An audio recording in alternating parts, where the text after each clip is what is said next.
السلام علیکم میں یوٹیوب فیملی، امید کرتا ہوں آپ سب خیریت سے ہوں گے۔ آپ دیکھ رہے ہیں ڈسکور نیوز ہیلتھ چینل۔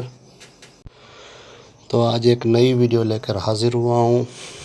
ہیڈرولین کف سیرپ کا ریویو لے کر آیا ہوں۔ ہیڈرولین سیرپ جو ہے نا کھانسی کے لیے ہوتا ہے، اور یہ کس کس طرح کی کھانسی کے لیے استعمال کر سکتے ہیں، اس کے کیا کیا بینیفٹس ہیں اور سائیڈ ایفیکٹس ہیں، آپ کو وہ سب بتائیں گے۔ سرل کمپنی کا جو ہے نا پروڈکٹ ہے، اور یہ جو دائمی کھانسی ہوتی ہے، اگر آپ کو پرانی کھانسی ہے تو اس کے لیے استعمال کیا جاتا ہے۔ خشک کھانسی ہو یا بلغمی کھانسی ہو تو اس کے لیے بھی جو ہے نا یہ استعمال کیا جاتا ہے۔ اگر آپ کو سانس آنے میں کوئی دشواری وغیرہ ہو رہی ہے، اور سانس کی وجہ سے جو ہے نا آپ کے پٹھوں میں بھی کھچاؤ آ جاتا ہے، کھانسی کی وجہ سے پٹھوں میں کھچاؤ وغیرہ آ جاتے ہیں، آپ کی کمر میں درد وغیرہ جو ہے نا رہنا شروع ہو جاتا ہے، تو اس کے لیے بھی انتہائی مفید ہے یہ سیرپ۔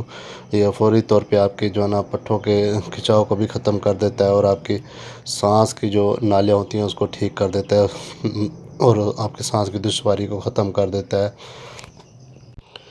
یعنی کہ یہ ہر قسم کی کھانسی کے لیے جو ہے نا بیسٹ سیرپ ہے، آپ اس کو استعمال کر سکتے ہیں۔ تمام طرح کی جو ہے نا آپ کو گلے کا انفیکشن ہے، یا آپ کو الرجی ہے، یا ڈسٹ الرجی کی وجہ سے آپ کا گلا خراب رہتا ہے، تو اس کے لیے بھی یہ انتہائی مفید جو ہے نا سیرپ ہے۔ کسی بھی قسم کی آپ کو کھانسی ہے تو یہ فوری طور پر آپ کی کھانسی کو ٹھیک کر دے گا، اور انتہائی اس کا جو ہے نا اچھا رزلٹ ہے۔ امید کرتا ہوں آپ کو آج کی میری یہ ویڈیو پسند آئی ہوگی۔ اگر میری ویڈیو پسند آئے تو ایک پیارا سا کمنٹس ضرور کر دیجیے گا، آپ کے کمنٹس کا بڑی بے صبری سے انتظار رہتا ہے۔ اوکے جی، اللہ حافظ۔